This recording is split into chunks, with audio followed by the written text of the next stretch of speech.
Ladies and gentlemen, welcome back to the show where we begin today's broadcast with some pretty dire news coming out from the UK today around one of the largest private pension funds in big trouble. But it's not just this one pension fund that's in very deep water, shall we say. We'll get into the data in a moment, but there's a lot of other things that have just been announced in the last 2 days. I don't want to waste any time. I just want to jump straight into this so you can see exactly what is going on. So let's go over to the shared screen now then. If you are not familiar with the brand Tesco because you live outside of the UK, this is actually the UK's largest supermarket chain. So this employs a huge amount of people in the UK and they have a huge pension fund. So let's look at this. The value of their pension fund dives into deficit after a £9 billion drop. So how did this happen then? Well, very similar to what we saw in the USA. This is LDIs, liability driven investments. So what's actually happened here? These are sort of government safe investments as they are touted. But as we know, government safe investments are not quite so safe at the moment. So the fund, which looks after 340,000 pensions, is the latest to be impacted by exposure to these LDIs. The LDIs were designed to match the assets of a pension plan, such as government IOUs known as gilts, to cover any future liabilities. But, however, when the BOE, so the Bank of England, actually raised interest rates, very similar to what we saw in the USA, it actually resulted in the price of the gilts, so think of US bonds and treasuries, dropping as the yields increased. So what this actually did was it created these very heavy losses for pension funds. So the supermarket giant assets sunk 42% to just 13 billion, making it one of the largest drops of a workplace pension scheme since last year's change in interest rates. The pension fund also swung from a £2.4 billion surplus in 2022 to a £300 million deficit due to the value of its assets falling. So let me just interject here and make one point, and that is that just because it is underwater right now with this deficit, it doesn't mean that it will be forever. As long as the gilts rise again, which I can't see for a short while yet to get them back into surplus, but as long as they rise, then this should recover, but it's still an underlying problem. This line made me laugh here. A Tesco spokesman told the outlet the scheme was in a strong position, well funded, and in surplus. Then I've highlighted this in red. Under a different measure used for calculating contributions. Of course. But it's not just pension schemes that have problems at the moment. This was just announced yesterday. Vodafone plans 11,000 job cuts. So that is roughly 10% of all of their employees. And you'll notice the same sort of line and concept throughout all of these job cuts. It's all about profitability, focus on reducing costs and growth areas. But let's just look at this story which just broke. Record numbers not working due to ill health, claims the BBC. So what do we have here then? We have problems with pensions. We have problems with jobs as well. We just looked at this. Vodafone cutting 11,000 jobs. We have people ill. We have unemployment, which we're going to come on to. We have record inflation. This is not going to end well. The number of people not working in the UK due to long-term sickness, yeah, that's one way to describe it, has risen to a new record, official figures show. It's interesting how they don't actually look into why this may have occurred. They do give one reason, which I think is bogus. However, let's read what they have to say. More than 2.5 million people are not working due to health problems. So these are new people who have become unwell in recent months, or more specifically over the last 12 to 18 months. It blamed a rise in mental health issues in younger people. and people suffering back and neck pain, possibly due to working from home for the rise. Well, I mean, let's look at this logically. Why are we seeing this mental health issue, and why is it rising? I mean, if you look at the statistics on this, that is pretty crazy. Well, I've talked about this a lot in other videos, but to me, it's a combination of a lot of things that are affecting our young people at the moment. You have this wave of social media, which is causing isolation. You are not having the same sort of friendship groups that used to exist. I remember when not even when I was younger, but even when I was a teen, in my 20s, in my 30s, I would actually go out and socialize. I would get into nature. I would go to the beach, have a swim. I'd have a barbecue with friends. I would do all of these sort of things. Very rarely was I on my phone and checking social media and Instagram feeds and TikTok and all this other stuff. And that was the same for pretty much all of my friendship group. Back then, you didn't really ever hear of these mental health issues and problems. And yet, all of a sudden, we have this massive rise in mental health and it is absolutely mind-blowing, this rise in mental health problems, especially in the West. So when you start looking at it and you start taking away, well, what could it be? To me, it's quite obvious. A lot of it, not all, but a lot of it is due to media, it's due to advertising, it's due to telling people they're not attractive enough, they're not rich enough, they're not, all this nonsense, which isn't really what creates happiness and good family values and being able to just go out into nature, because the majority of people now live in concrete jungles. To me, it's pretty clear and it's pretty obvious. But as usual, the economists just can't figure it out. Well, the other thing that they seem to be missing is that taxes are really high in the UK. Inflation is in double digits and out of whack, so people are getting poorer. Wages are not keeping up. Rents are going up. Food inflation is through the roof. You have all of these issues all compounding. And then you have all these young people that just can't see a bright future ahead for them. Not to mention how much of the wealth is contained within a tiny, tiny fraction of the population. So again, I think it's quite obvious what is causing all of these mental health issues, as well as some other things. But as usual, the economists just can't see it. Now, interestingly as well, ever since COVID, there were well over 400,000 people outside of the labour market due to ill health. He also said there'd been an increase in the category that includes post-viral fatigue, so perhaps long COVID having an impact. And I'd love for you to drop in the comments below whether you think that is the reason or not. Typically, for every 13 people currently working, one person is long-term sick. That is a staggering figure. The inactivity rate, the key measure of people not in work, is down to 21%. Down to, I mean, what was it before?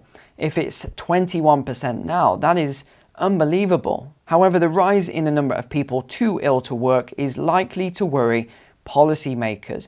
We should be concerned by the high number of people who are economically inactive because they are sick, and progress on tackling inactivity overall is too slow. Now, we have a lot of articles on the moment about unemployment in the UK, and again, it is staggering.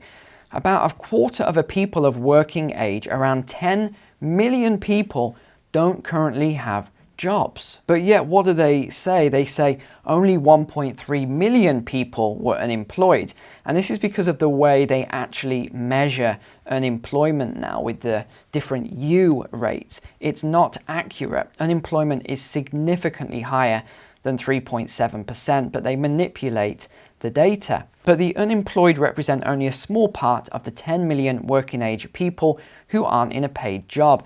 Nearly 9 million of them aren't called unemployed. That's because they're not actively looking for work or available to start a job.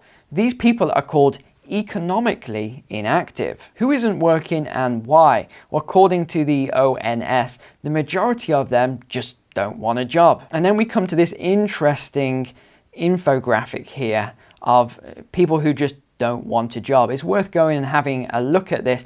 But look, over 1 million here are sick.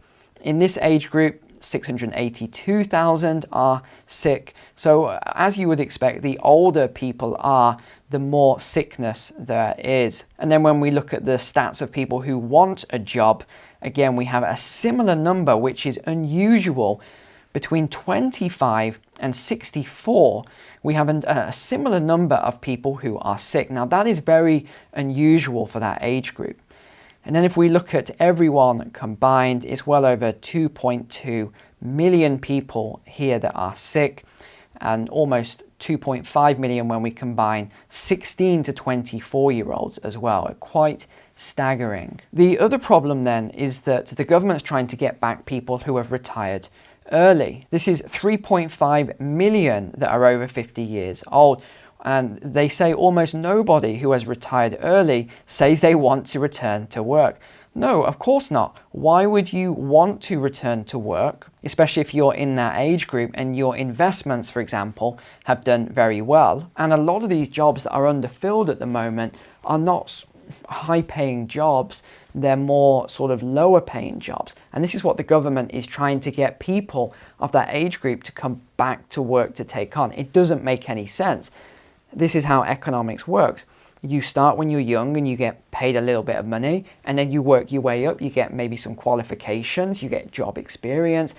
By the time you're 50 plus, you're usually in a more senior role. So why, if you're that age group, would you want to come back into the workplace and take on some of these low-paying roles? It doesn't make any sense. I don't think the government have thought this through accurately. When you look at the data on these roles that they're trying to fill, it just doesn't make any sense. We then have this graphic then. I want paid work, but I'm sick is the majority of them, caring, studying, retired, and discouraged. Now they've got this part right here. A smaller workforce means less tax to pay for services like the National Health Service and greater spending on benefits. Since people on benefits generally have less money to spend than those in work, it also means less spending on the high street. Well, we know the plan with the high street, that will not exist in the future anyway, is being destroyed. But how does the UK compare with other countries then? Well, not good at all. The UK, as you can see in red here, is the worst by far, and the USA isn't too far behind. But what did the House of Lords report from December 2022 then, which is the latest actual report we have? It said that the increase is due to early retirement and rising, keyword rising, levels of sickness. Because what do we live in now? We live in a sick society. So we have the sickness on top of this article that just came out.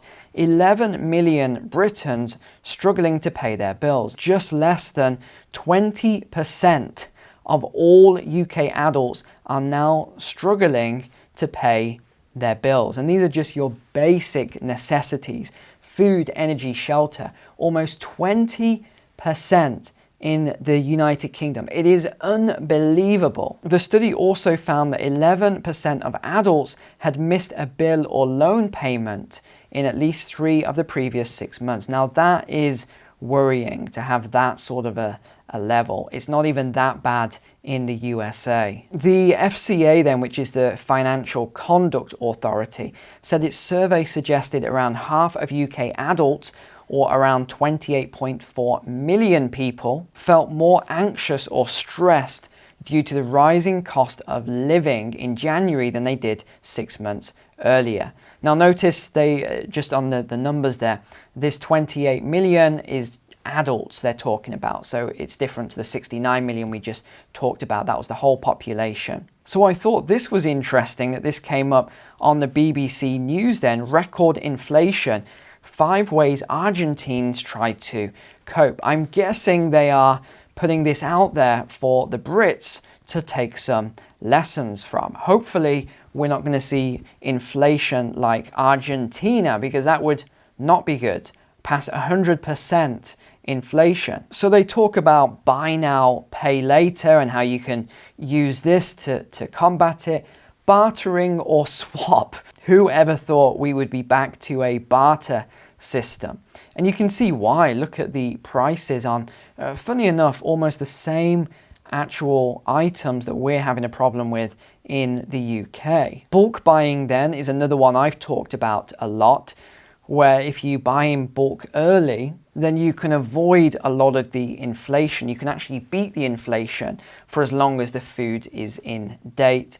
They're also talking about buying dollars then. So Argentinians or Argentines like to use US dollars. I wouldn't say it's as strong as they actually think, but each to their own. But I did highlight this because I thought it was interesting. His distrust of the banking system is rooted in his family's experience of Argentina's 2001 crisis, when the government at the time put limits on the cash Argentines could withdraw from their bank accounts. Well, there's a lesson for all of us to pay careful attention to there.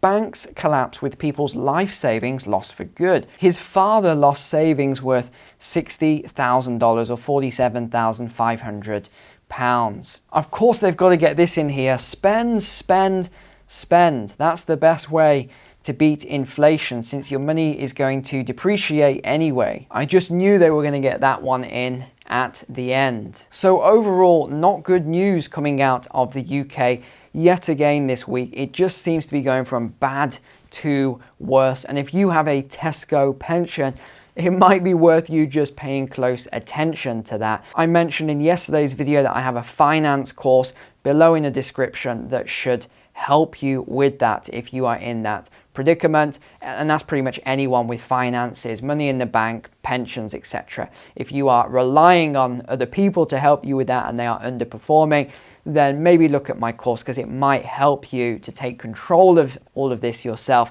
and probably outperform. Thank you so much for watching today. Really appreciate you as a subscriber. Take care. God bless. I will see you tomorrow.